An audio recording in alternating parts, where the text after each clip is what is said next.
But for a person to say, a person outside of your situation,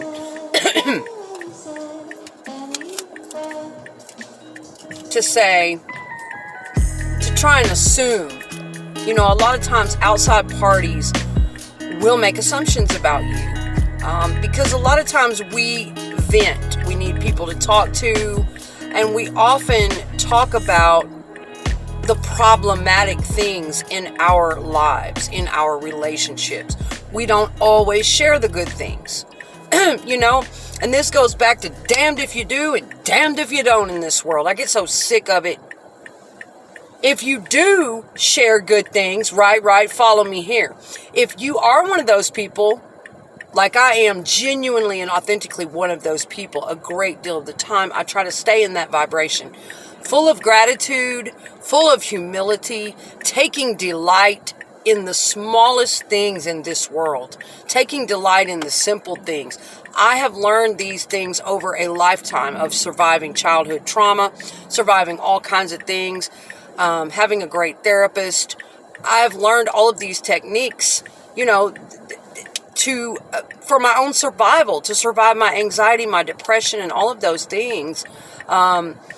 And I fortunately didn't use substances, didn't get addicted to anything until I was 38.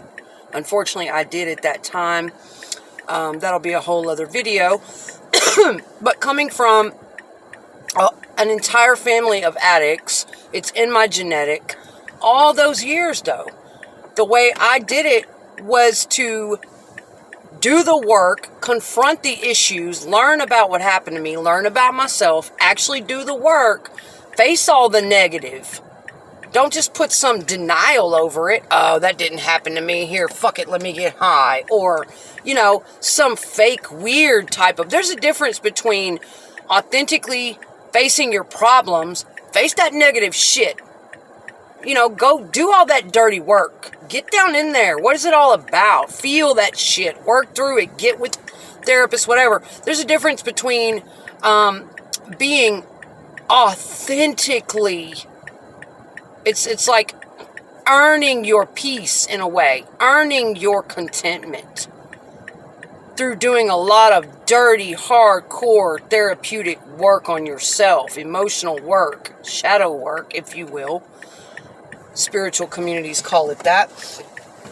There's a difference in being authentically peaceful and delightful and feeling content because you've done so much work on yourself and it was hell, and being in just denial.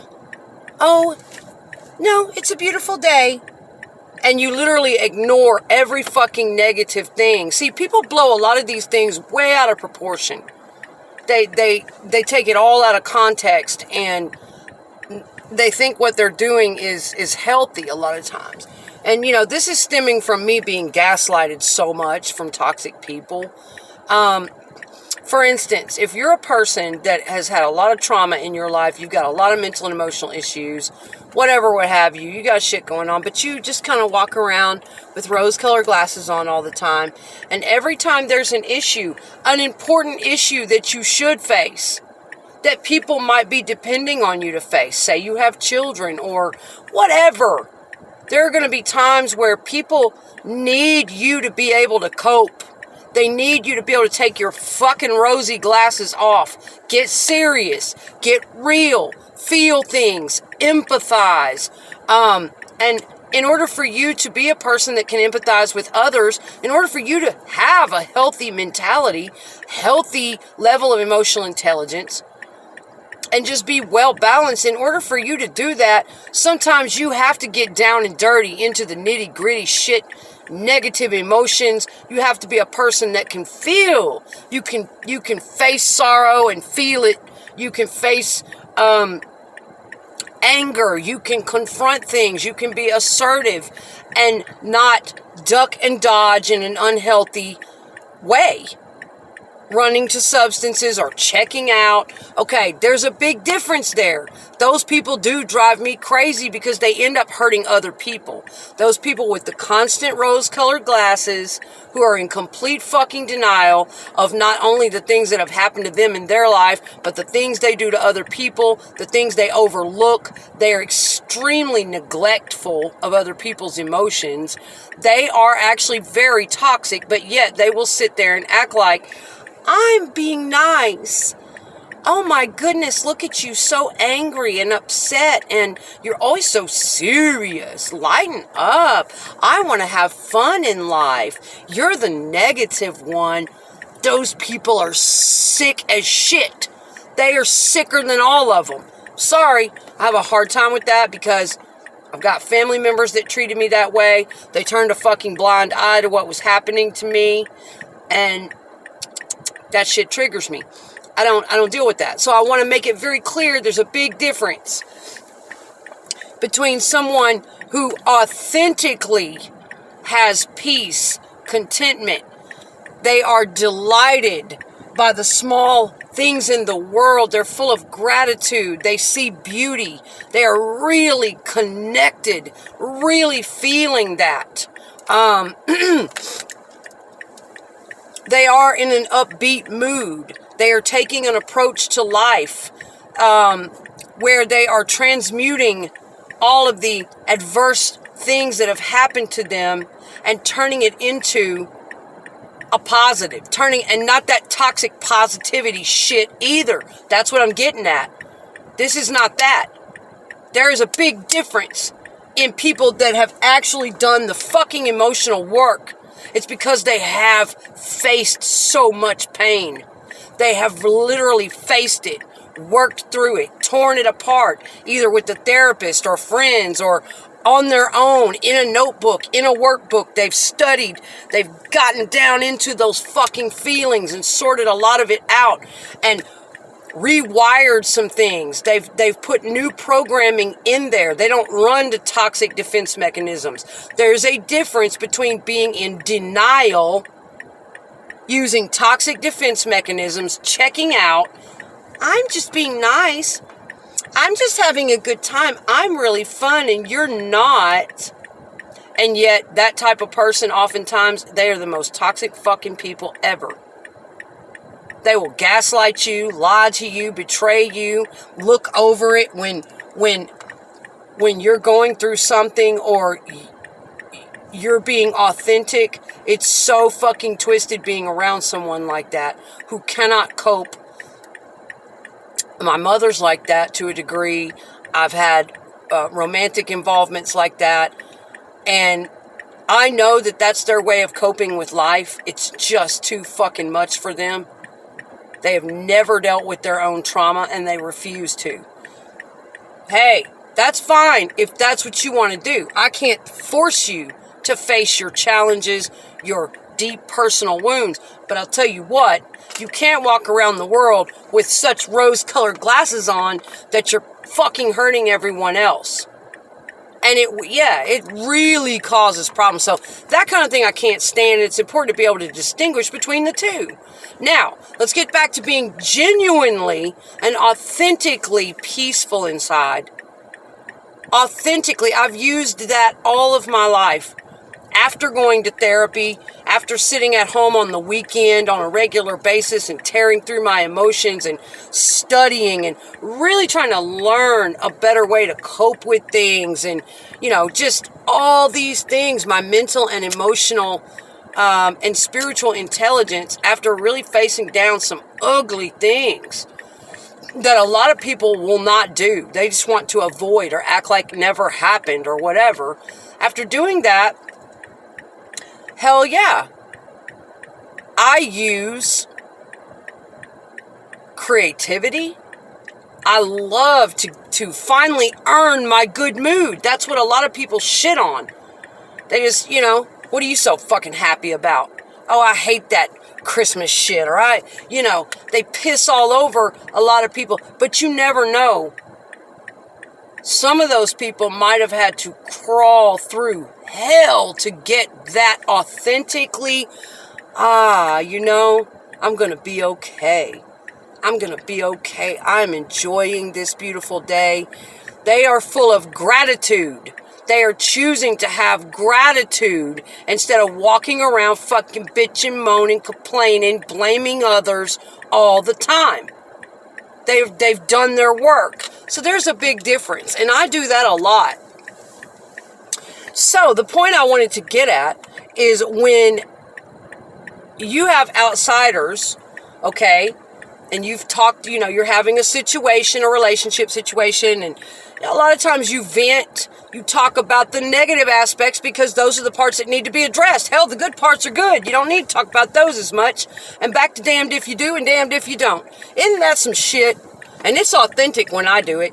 If you go on social media and you post about what a beautiful day you're having, the sky is blue, the trees are green, look at this gorgeous leaf I found today. You post some photography or a beautiful meal that you cooked, just colorful and flavorful, and you share all about it, or anything. If you go on social media and you post some beautiful things that you want to share or talk about or certain stuff like that, a lot of times in this world, what you're hearing is that's fake. Why don't you try to live your life like you post on Facebook? I mean, I'm serious. People are getting slammed no matter what they do. If you are posting delightful and wonderful things, because I do that shit, you can best bet, you can trust. If you see it on my fucking social media, then that is what I am authentically keeping it motherfucking 100 feeling, okay? Because I'm just raw like that. Because you will know. You will know because I'm a motherfucker that addresses my issues. And yes, I know when to have tact. And yes, I know how to keep things private as well. I know all of that. But what I'm saying is I'm an authentic person. If I'm grieving, then that's what I'm doing.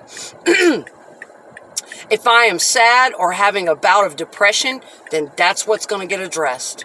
If I am angry, if I am feeling pissed off, then that's what's going to be put out there.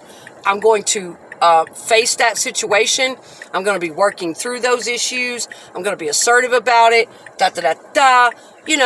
And because I am a person who does authentically face my challenges and work through them the best that I can, I can also be a person who authentically feels peaceful.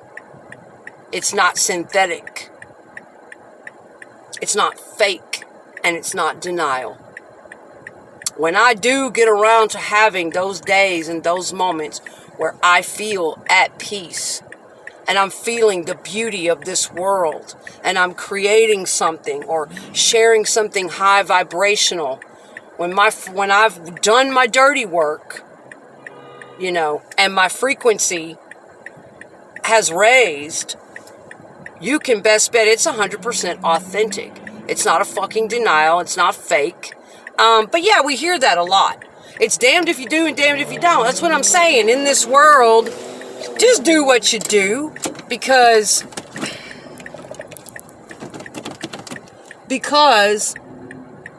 people are always going to have something to say about it. They're always going to make a judgment, always going to make an assumption, and not even know what the fuck. So just do what you do, Because yeah, it's like that on social media these days. If you're high vibrational and you're posting, and enjoying yourself, a lot of people hate to see that shit. They're eaten up with their own issues that they won't face and want to blame everybody else and yada yada yada. Don't want to see anybody else being happy. So yeah, it's definitely damned if you do and damned if you don't. But on the flip side of that, if you go on your social media and you're always negative, always depressed, oh, here she comes again, If you go on your social media and you're pissed off or you're posting something negative or you're down and out or you've got a cry for help, for God's sake.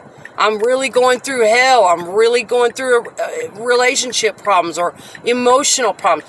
Half the time you get judged for that too. Oh, poor little victim. Here she comes again.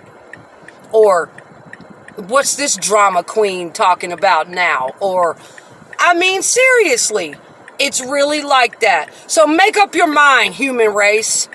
Make up your fucking mind. You know, I'm just saying, that's why, do what you do. Just do what the fuck you feel. Say what you need to say. Face your emotions authentically as they come. Process them how you need to. And don't even worry about it. That's what I have to do. But before I go, we do tend to vent to people about the negatives a lot more than the positives. That's what I was getting at when I said people are going to bash you, whether you're talking positively about things or negatively about things. But we do tend to vent more of the negatives in our relationship situations because, well, fuck, those are the things that need to be addressed. The good things, that doesn't mean that the good things don't exist. It's just that people don't hear about them as much. And for good reason a lot of time. Because if you go on social media talking about all the good things, or you tell all your family about the good things, or if you're just always going on about, oh, I'm just so in love, and it's just so great, and we did this, and we did that, and it was so wonderful, treats me so good, and everything's so good. You know what? Yeah. That's that complex and contradicted human nature I've been talking about. People are going to be like, shut up. Who does she think she is? Who do they think they are? They make me sick. Da-da-da. And then they're going to have all kinds of opinions about that. So, yeah. It's like, damned if you do, damned if you don't. But a lot of times we do vent the negatives. Those are the things we need help with. Those are the things we need to address. And so that's mostly what people hear that are close to us, or sometimes on social media, whatever. And they get an opinion in their head that that person we're talking about in the situation is all bad. You must really hate them. You never say anything good. Okay, it's not that, though. It's not that there aren't good things. Oh, there are plenty, trust me. But those are the things that just don't get heard as much. You know, so people form this extremely negative opinion of your other half or your significant other sometimes, you know. So, yeah, you really do have to be careful what you say and who you talk to about things. But with that being said, anyone on the outside of that situation or that relationship, no matter what's going on in your relationship,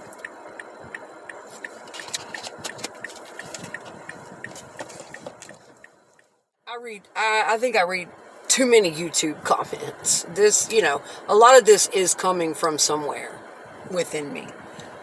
Yeah, I read a lot of YouTube comments on all kinds of different videos across YouTube, and, you know, I do really need to take more breaks from social media, and I actually have been.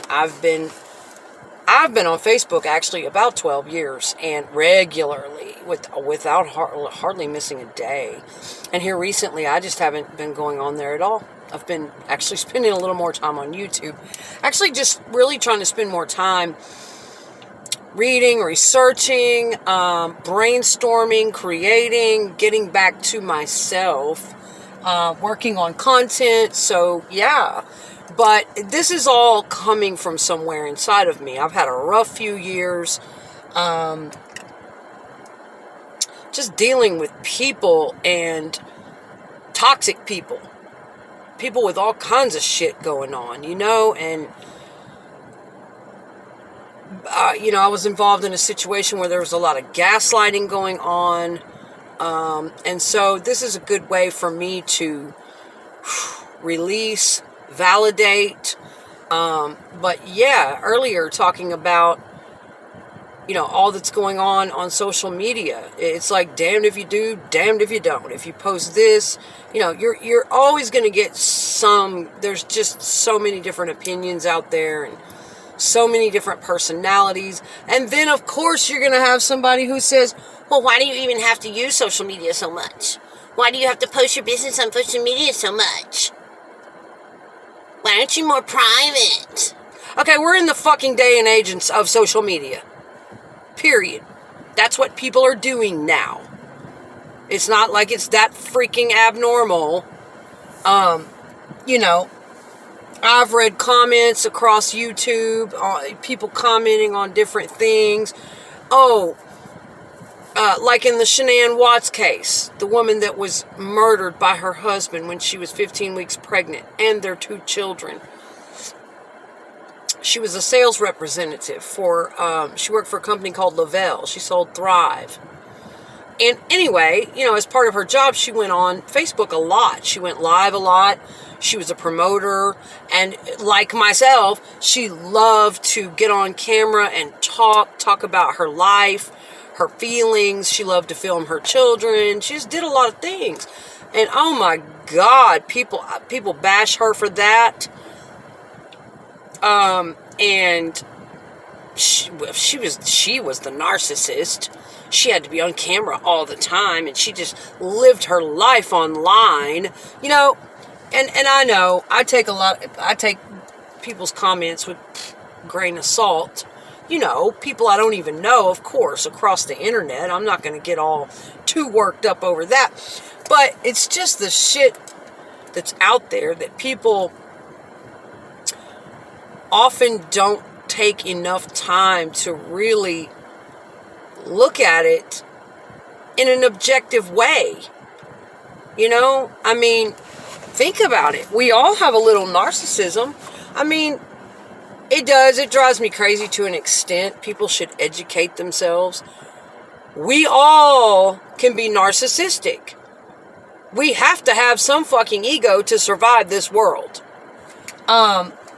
It's what you do with that narcissism that counts. So when I see people going, she was a narcissist, I'm thinking, aren't we all? I mean, to a degree, you know? It's just not letting that narcissism go rogue, go off the deep end, where you're so toxic that you either go out and murder people, or you think you can get by with anything you want to do, or you have zero empathy.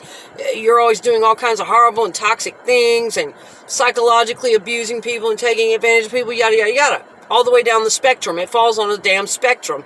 People should get educated about it. We all have some, but most of us, we keep it pretty low level. Our empathy and our compassion and our self-awareness outweighs our narcissism most of the time. Now, if we have to turn it up, people would call that a healthy sense of ego. Sometimes we have to turn up our fucking selfishness to protect ourselves. Call it our narcissism, call it our selfishness, call it our ego, call it fucking boundaries. Sometimes, and people would call that narcissistic. When you start slamming down boundaries, no, I'm not doing that for you. No, I'm doing this, and, you know, I'm taking care of me, and me, and, you know, I'm taking a nap today, and then I'm having my pedicure. After you have almost put yourself in the grave running for people, I would say you better let some narcissism kick up in your ass, or other people will. Their narcissism will run you in the damn ground. So, you know, you better understand it. It just drives me crazy. There's a balance with all of this. There really is. But, yeah, you're always going to have somebody that says that shit. Oh, well, look how much they post on social media. That's a narcissist, and that's a narcissist. And, you know, damned if you do and damned if you don't. Okay. All human beings, and why aren't you more private? They sit back on their little superior high horses. Oh, that should be private. I see it on YouTube all the time. Some things should be kept private. Yeah, some things should. You damn right it should. people commenting on the royal family and Meghan Markle, Meghan and Harry, and how horrible they are, what narcissists they are, and they should have kept that within the family. Okay, maybe that kind of shit triggers me because I come from an incredibly dysfunctional family, abusive as hell, where everybody gaslighted me. I was, people turned a blind eye. I was told that things weren't, people that inside the family that I needed help from, that should have been looking out for me and on my side weren't, and telling me things like, oh, don't you say stuff like that. And okay, maybe I get a little bit triggered when people start talking about keeping things in the family and keeping things hush hush. Oh, that's a whole other video, a whole other day. What's going on with the royals and all the narcissism in that situation. And, if they're going to pick on Harry and Meghan for leaving and wanting to speak up about some things that were going on, how can change ever occur if people don't speak up? If they're always sweeping things under the rug and under the carpet and keeping things a secret. You see, I know, there's a thing. I have a thing about that. I really do.